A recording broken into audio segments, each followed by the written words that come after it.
Good evening, and welcome to the organizational meeting of the school board, Monday, July 10th at 6 p.m., 2023. Thanks for all being here this evening, and if you would please stand and join me in the Pledge of Allegiance. The flags have moved. They're on the east side of the building. I pledge allegiance to the flag of the United States of America and to the republic for which it stands, one nation, under God, indivisible, with liberty and justice for all. Thank you. I will chair the meeting until we have a president seated this evening. And Board Member Monty Gockler, would you please review the norms this evening? The norms are: be prepared, be on time, value and respect each other, exercise thoughtful deliberation and conversation, be professional at the board table and when visiting with the general public, speak up when the norms are not being followed, advocate on behalf of students, and keep the community in mind. Thank you very much. As far as the approval of the agenda, I would just ask that we reciprocate numbers 3 and 4.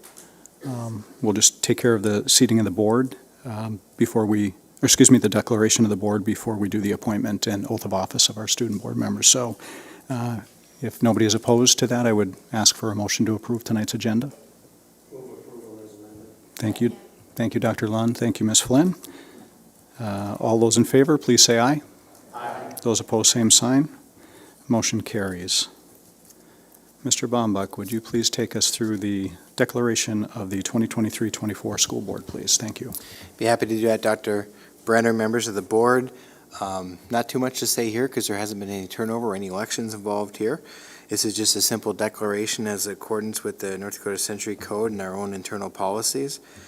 In your cover memo, it lists each of the members and their associated terms.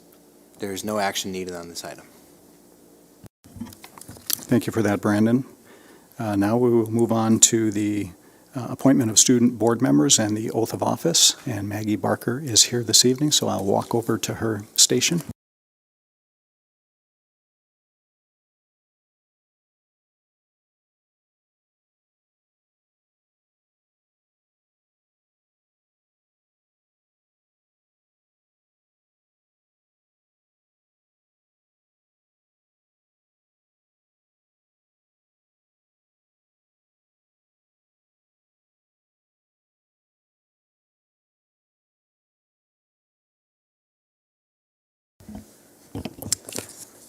I, Maggie Barker, do solemnly swear that I will support the Constitution of the United States and the Constitution of the State of North Dakota, and that I will faithfully discharge the duties of student representative to the School Board of Grand Forks Public Schools District Number 1 according to the best of my ability, so help me God.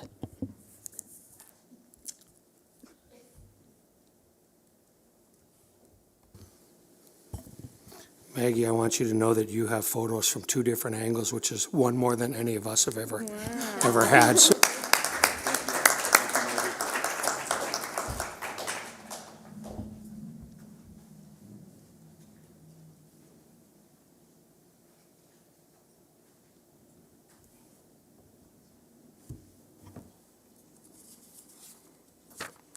Okay, we will move on to the actual organization of the school board. And the first piece that we will do is the election of the president of the school board. Are there nominations for president of the school board?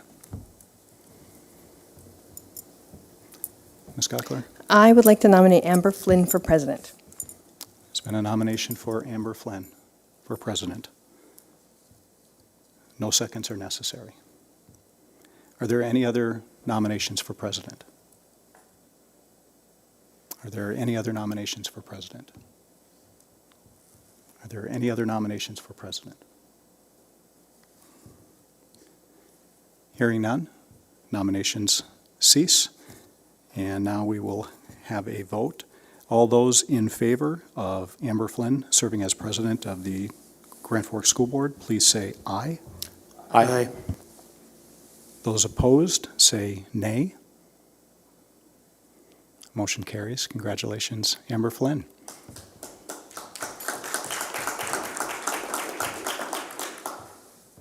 You can bring your nameplate with you, too.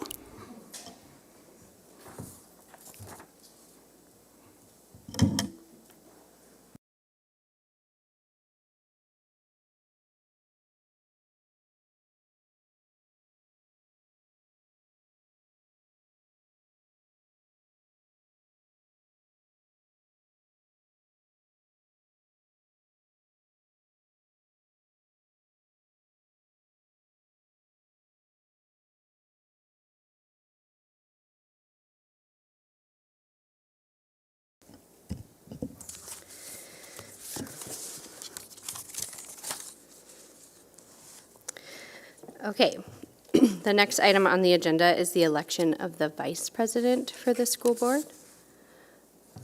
I will now take nominations. I nominate Dave Berger for vice president. I don't know if you can accept or deny, but His look says so. yeah. Are there any other nominations?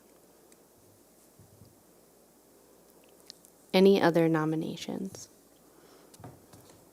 Are there any other nominations? Okay, the nominations are closed. All those in favor of Dave Berger appointed to vice president, state aye. Aye. All those opposed, state nay. Motion carries. Congratulations, Dave.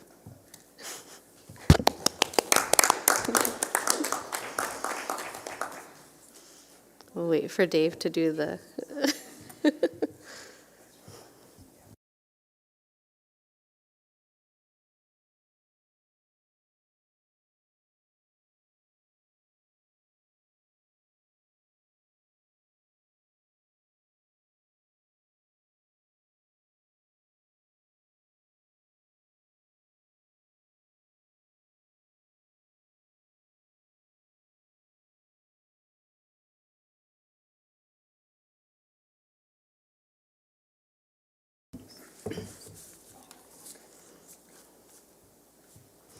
Before we go on, I just want to thank Dr. Lunn for leading the board the past couple of years. It's been an honor to serve next to you and to learn from you, and you've got us through some difficult conversations and some really positive things for the district, so thank you very much.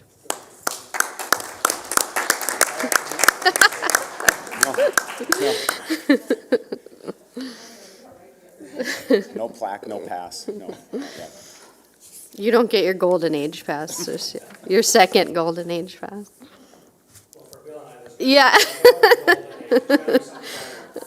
Platinum. All right, so the next item on our agenda is the approval of the minutes from the June 12th, 2023 school board meeting. Do I have a motion for approval? Moved by Bill. Is there a second? Second by Monty. Any discussion? All those in favor signify by saying aye. Aye. All those opposed, nay. Motion carries. Next is the approval of the June 26, 2023 minutes. Do I have a motion for approval? Move approval, Dr. Lunn. Is there a second? Second by Jeff. Any discussion? All those in favor signify by saying aye. Aye. Aye. All those opposed, nay. Motion carries. We'll now move on to the public comments. We don't have any blue cards up here, so we'll continue on with our agenda. There are no items under superintendent's recommendations for discussion, so we'll move to superintendent's recommendations for action. We have the consent agenda. Could I get a motion for approval for the consent agenda? Motion by Cynthia. Is there a second? Second by Josh. Any discussion? All those in favor signify by saying aye. Aye. Aye. All those opposed, nay. Motion carries. Item B is waiver of years of experience. Dr. Brenner? Thank you, President Flynn. Page 30 of your packet, we have two positions that are being brought to you this evening. This might likely be the last time that we bring this to you independently, but rather put it under consent relative to our B Legacy Board training. So having said that, the district's negotiated agreement with teachers increased the years of experience from 11 to 15. However, the language is still consistent from the past that if somebody has more years of experience, hard to fill position, we can bring those to the board for consideration and approval. First one is Juliette Lopez. She's been offered the position special education teacher at Schrader Middle School, and she would be brought in with 21 years of experience. That would total $76,322. That's a master's plus 45. The second one, and I believe you can take these both together, is Carlin Von Ruden. She's been offered the position of world language teacher at South Middle School, and she would bring 24 years of experience in. That places her at $81,428, master's step 25. Administrative recommendation is to approve both positions. Any questions? If not, I'll entertain a motion. So moved by Cynthia. Second. Is there a second? Second by Dave. Any discussion? All those in favor signify by saying aye. Aye. All those opposed, nay. Motion carries. The next item on our agenda is the designation of the official newspaper of the school district. Pretty straightforward, right? Grand Forks Herald is the official paper for District Number 1. The administrative recommendation is to act on that this evening. Do I have a motion for approval? Motion by Jeff, second by Monty. Any discussion? All those in favor signify by saying aye. Aye. Aye. All those opposed, nay. Motion carries. Congratulations, Joe. You get to keep your job. All right. Item D, designation of authorized representatives for title programs and grants for 2023-2024. Thank you again, President Flynn. School districts that receive funds from federal programs and competitive grants are required to appoint an individual. In the past, this has been one of our assistant superintendents, and the person who would carry this portfolio would be our newest assistant superintendent, who eventually will be joining us. But since that person is not here, I will be the interim. So we are recommending that the following programs, 1 through 6, fall under me for this interim time. Impact Aid would be both myself and Brandon Bombach. Number 8, Title IX falls under Griffin Gillespie and HR. And then 9 through 12 would be me again. And then our district homeless liaison person is Sarah Munson, one of our social workers.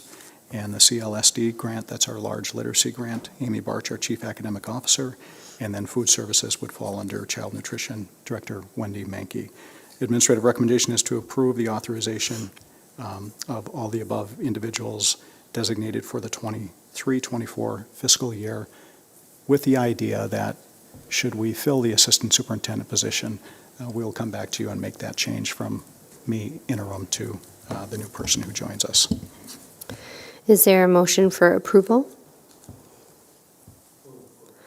Motion by Dr. Lunn. Is there a second? Second by Josh. Any discussion? All those in favor signify by saying aye. Aye. Aye. Opposed, nay. Motion carries. Item E, the school board regular meeting schedule for 2023-2024. Thank you again. Page 33 of your packet lays out the school board meeting schedule for the year with a nuanced difference for the month of August. In August, we're asking to violate policy isn't the right way to say it, but just to be somewhat adaptive and move the meetings to the first Monday and the third Monday, and that will help with some Career Impact Academy timelines as it relates to RFQs and all those decisions that we need to make. That will also help us make some appointments before the start of the school year as far as staffing is concerned. So that would be the difference in the month of August. And then we have Monday, September 11th at 6 o'clock, That would be the 2nd, and then the 4th Monday would be September 25th. The same holds true for the month of August, the 2nd and the 4th. And please note for October 9th, it's recommended to schedule the meeting start time at 5 to accommodate any kind of activity around Indigenous Peoples' Day across our community. If you flip over to the next page, November is straightforward, the 2nd and 4th. December, we only meet once on December 11th. And January, again, the 2nd and 4th. February, the 2nd and 4th. And in March, because we have spring break, it's being recommended that we move the first meeting in March up a week and then keep our fourth Monday in March for the second meeting. April is straightforward, the second and the 4th, and May would be the same. And then our final meeting would be Monday, June 10th. And what's not on here that we can get you really in the near future is what our July meeting date would be for those of you who would be returning to the board. So you can get that on your calendar sooner rather than later. So the administrative recommendation is to approve the proposed schedule. Cindy and I went over any oddities that we might hit throughout the school year. We found a couple, and that really has to do in the month of August and also around spring break. So this is for you to approve if you agree with the proposal. Do I have a motion for approval? Moved by Bill. Is there a second? Second by Jeff. Did you? Yeah, I skipped over that. Okay. Dr. Brenner, do you want to just mention the special meeting as well? Thank you. I'm sorry, I skipped over that. In addition, this month, typically we only meet once, but we're asking for a special meeting on Monday, July 24th to accommodate the needs related to timelines for Valley Middle School and Nathan Twining Elementary and Middle School projects. Thank you. Any further discussion? Go ahead, Cynthia. To that note, I had a question about whether there was still a plan of yours to continue dedicating some time related to education, deeper information about curriculum, learning outcomes, that kind of thing that we did last year. And I wondered about that again this year. Yes, the answer is yes. And our administrative leadership team, along with Chief Academic Officer Amy Barch, will be identifying academic goals, district academic goals. We'll want to put those in front of you related to my job performance and the district's overall performance. And you will see more board education in front of you based on our Be Legendary training. So the long answer is yes, and the short answer is yes. Go ahead. And I know we held many public forums last year, but are we obligated to hold any kind of public forum this year? We are between January of 2024 and June of 2024. So we can pick a date at a later time. The last time we did it in March, because that was just a better time frame for us. Every time we've done it in January, we're dealing with weather.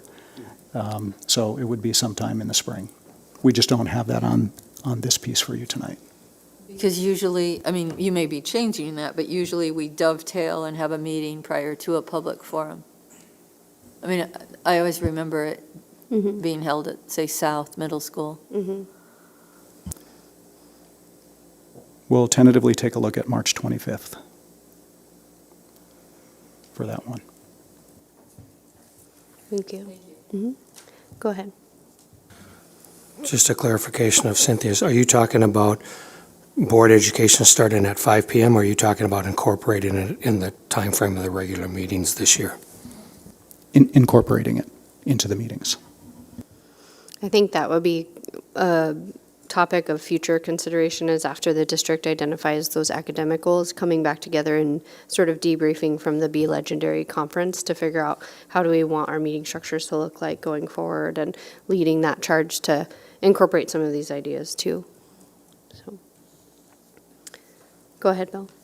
Yeah, I just wonder if now is the time when you guys get together to lay out these meetings, if one meeting is more of a committee of the whole, looking at facilities, finances, because this is going to be a big year for us for finances as well as for building.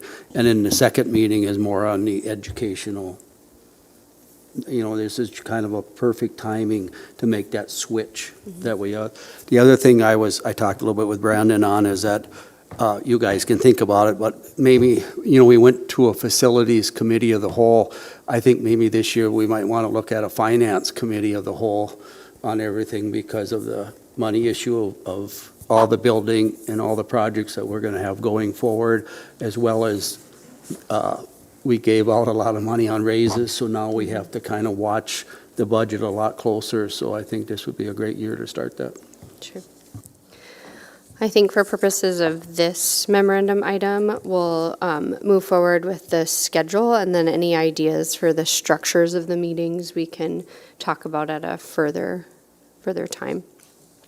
So we have a motion and a second. Any further discussion? All those in favor signify by saying aye. Aye. All those opposed, nay. Motion carries. All right, item F, substitute teacher pay for 2023-2020 to 2025. I'll go ahead and take that as well. I thought my duties were over when I passed the torch to you, Amber. So page 35 has a cover memo from me. Attached, you're going to find a recommendation regarding the substitute teacher pay rate for 23 through 25. As noted in the memo, the recommended pay rates are the result of a regional market study conducted by our HR department and business office. So both Griffin Gillespie and Brandon Bombach were a part of that conversation. And I think we have one of our substitute teachers in the audience tonight, Norm Duteau, who provided some insight and input regarding some concepts. And as a result of that, there were some people who provided some input for Griffin when he and Brandon then put together the rates. So if you flip over to page 36, you'll see the memo from Griffin just really talks about the demand that we have to fill ongoing vacancies. We have learned a pretty good lesson over the last couple of years where we have designated subs report to a building. They're assigned to a building and they report each and every day. And that's been a lifesaver for our principals and some of our secretaries who start figuring out how to cover classrooms at 5 or 5:30 a.m. So we think that this proposal not only puts us in the game, but gets us ahead of the game in competing with surrounding school districts. So you can see in the below the first paragraph some of the rates that were discovered in conversations with other school districts. Bismarck's at 140, West Fargo 140, Mandan 140, East Grand Forks 145, Devils Lake at 150. And then Fargo has it broken out by 3 tiers, which is a proposal that we have here for you tonight. So given that information, you'll see the 3 bullets down in the middle of the page. Substitute teachers with an interim substitute teaching license would be just under $140 a day, which is a $5 increase from our previous rate. Substitute teachers with a regular teaching license would be just under $150, and substitute teachers who are retired teachers would be just under $175 a day. We feel this tiered approach, according to Griffin, will align our base pay more competitively in the market as well, and help recruit, retain, and recognize experienced teachers, particularly those who have spent a career in the classroom. The cost to implement this, again, puts us, Brandon and I have been watching our numbers through bargaining, and we know that we're at about 1.7 on the deficit side with all of our bargaining groups. You add another close to 300,000, we'll be looking at a $2 million deficit that we'll reconcile within the next 2 years. So you can see that there's a bit of an increase for the people who support us when we need it the most, and it's the administrative recommendation to implement this proposed 3-tiered approach for substitute teacher pay effective August 30th, 2023. And if you have any questions, I believe both Brandon and I can respond to those. Any questions? Go ahead, Melissa. So our designated subs, will we still have those positions in our schools, and will they go based off of one of these rates, or are they a part of the classified categories? Yeah, so the concept for designated subs of those who currently hold that title but hold a teaching license would actually go onto the teaching contract.